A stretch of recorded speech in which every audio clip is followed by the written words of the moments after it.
નમસ્કાર વિદ્યાર્થી મિત્રો, ઓનલાઈન એજ્યુકેશનના અંદર આપ સર્વેનું સ્વાગત છે. વિદ્યાર્થી મિત્રો, આપણે ધોરણ 9 વિષય વિજ્ઞાનમાં આજે નવું પ્રકરણ સ્ટાર્ટ કરવાનું છે અને એ છે પ્રકરણ નંબર 6 પેશીઓ. તો વિદ્યાર્થી મિત્રો, આપણે આ પ્રકરણની શરૂઆત કરતાં પહેલાં આપણે અગાઉનું જે પ્રકરણ જે છે સજીવનો પાયાનો એકમ, કે જેને આપણે કોષ કહી રહ્યા હતા. તો વિદ્યાર્થી મિત્રો, આપણે જે કોષ વિશે જે માહિતી મેળવી હતી તેના અનુરૂપ આપણે આજે નવું ચેપ્ટર જે છે એને શરૂઆત કરવાની છે. તો એના અંદર જોઈએ આપણે તો કે અગાઉના પ્રકરણમાં આપણે શું જોઈ ગયા હતા કે કોઈ પણ સજીવ જે છે એ સજીવ શાના બનેલા છે, તો કે કોષોના બનેલા છે. કે એ પછી એક કોષી સજીવ હોય કે બહુકોષી સજીવ હોય, દરેકનું નિર્માણ શામાંથી થયેલું છે? કોષમાંથી થયેલું છે. કે અને આપણે કોષને સજીવ શરીરનો રચનાત્મક અને ક્રિયાત્મક એકમ પણ કહી રહ્યા હતા. તો હવે આ જે એક કોષી સજીવ જે છે એ પણ બધા જ કાર્યો કરે છે. કે અને એ પણ એના જે જીવનના અંદર જે જરૂરી કાર્યો છે બધા પૂરા કરે છે. ઉદાહરણ તરીકે આપણે લઈએ તો કે અમીબા છે.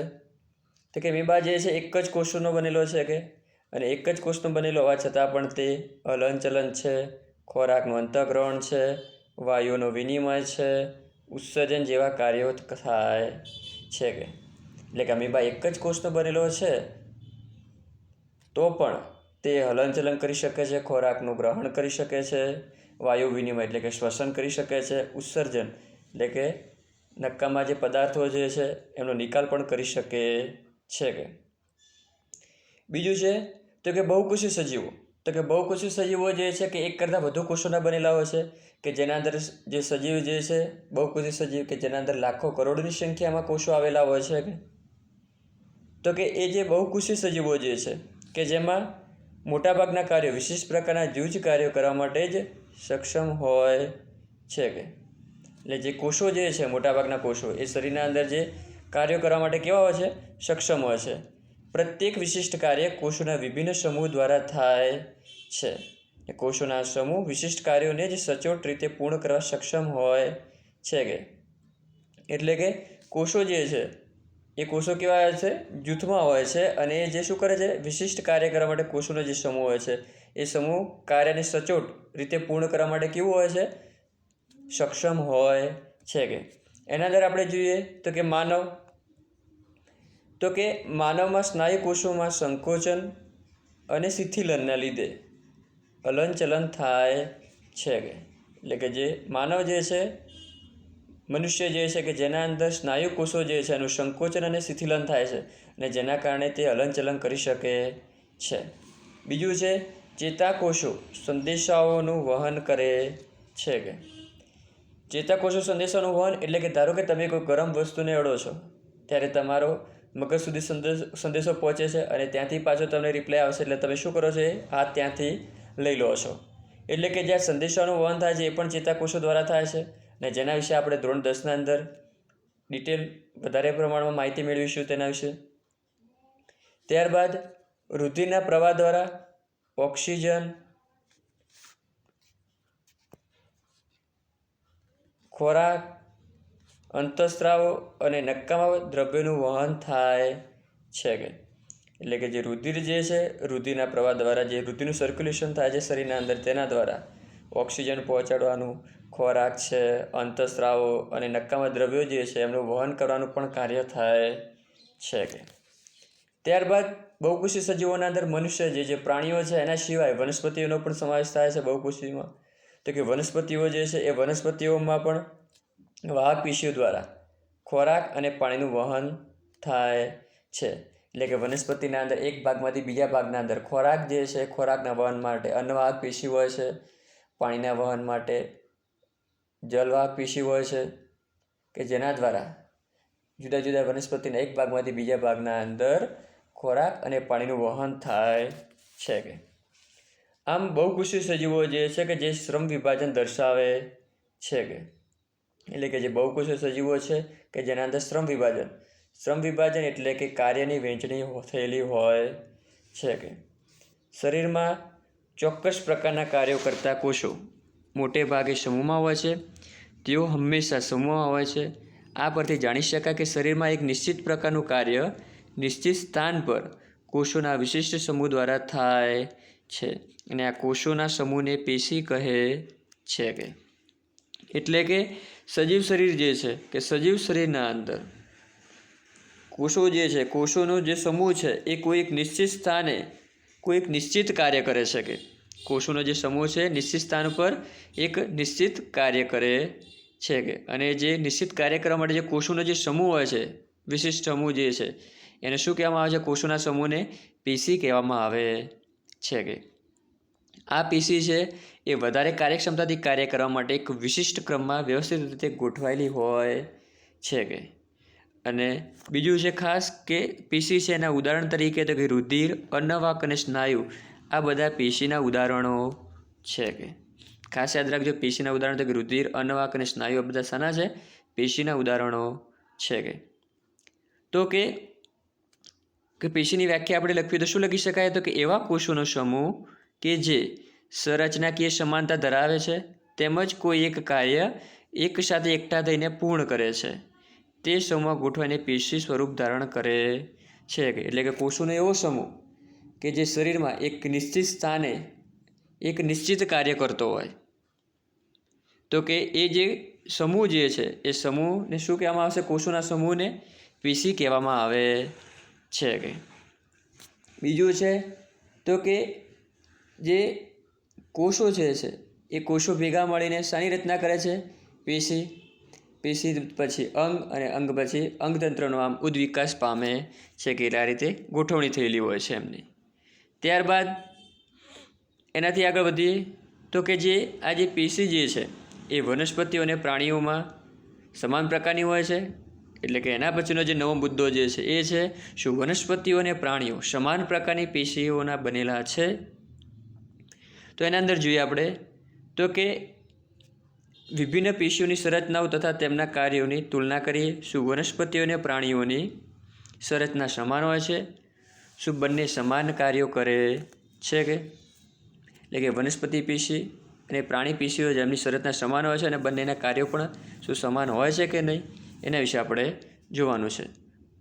તો હવે આ જે વનસ્પતિ પેશી અને પ્રાણી પેશી છે બંને વચ્ચે શું છે? નોંધનીય તફાવત હોય છે. જેવી રીતે કે વનસ્પતિઓ જે છે એ સ્થાયી એટલે કે સ્થાપિત હોય છે તે સ્થળાંતર કરી શકતા નથી. એટલે કે જે વનસ્પતિઓ જે છે શું છે? સ્થાયી એટલે કે એક જ જગ્યાએ સ્થિર હોય છે. તેઓ ગતિ કરતા નથી કે એટલે હલનચલન નથી કરી શકતા સ્થળાંતર એટલે કે એક જગ્યાએથી બીજી જગ્યાએ જઈ શકતા નથી એટલે કે એક જ જગ્યાએ સ્થિર હોય છે. એટલે કે તેમણે ટટ્ટાર ઊભા રહેવાનું હોવાથી મોટાભાગની પેશીઓ આધાર આપવાવાળી હોય છે કે શું હોય છે? મોટાભાગની પેશીઓ આધાર આપવાવાળી હોય છે એટલે કે મજબૂતાઈ આપવા માટે હોય છે કે કેમ કે એમને એક જ જગ્યાએ શું હોય છે? ટટ્ટાર ઊભા રહેવાનું હોય છે, હલનચલન કરવાનું હોતું નથી કે અને એટલા માટે જે વનસ્પતિ પેશી જે છે એના પેશીના કોષો જે છે સામાન્ય રીતે કેવા હોય છે? મૃત હોય છે કે વનસ્પતિ પેશીના કોષો કેવા હોય છે? મૃત હોય છે.